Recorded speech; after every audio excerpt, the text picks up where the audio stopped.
Thank you, Mr Deputy Speaker. The Tory government of the super rich has presided over a cost of living crisis that will hit the most vulnerable hardest. Between the uncontrolled pandemic, inflation, soaring energy bills and the end of COVID support schemes, households across the country are facing a difficult start to 2022. UK household incomes could be down 1,000 this year, according to analysts by the Resolution Foundation think tank, as rising prices combine with welfare benefit cuts and rising taxes.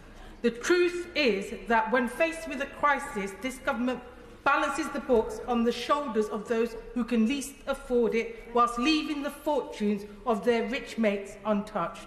The unjust policies of this government will push more people over the brink of destitution. Inflation increased by 4.2% in October alone, the highest in a decade.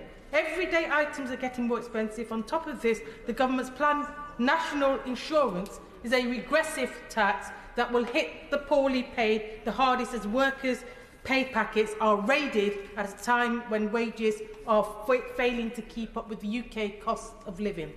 It means a landlord who rents out dozens of properties won't pay a penny more, but the tenants working in full-time jobs will. Meanwhile, the billionaires, large corporations and super rich that this government truly represents continue to pay a lower rate of tax than people who are struggling to make ends meet. For all their empty talk of levelling up, the Conservatives are continuing to rig the economy in favour of the privileged few.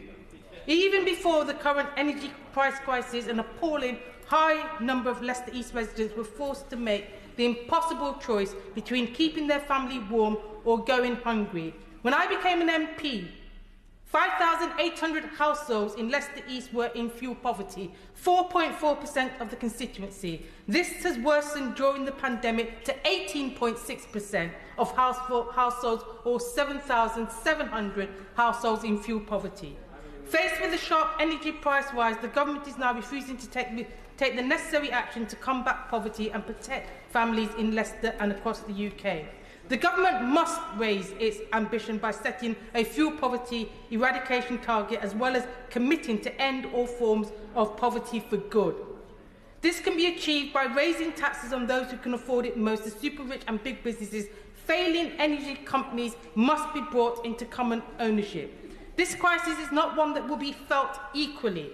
Those in poverty already spend the highest share of their incomes on daily households. Poorer households pay as much as 50% on their utility bills than the wealthiest.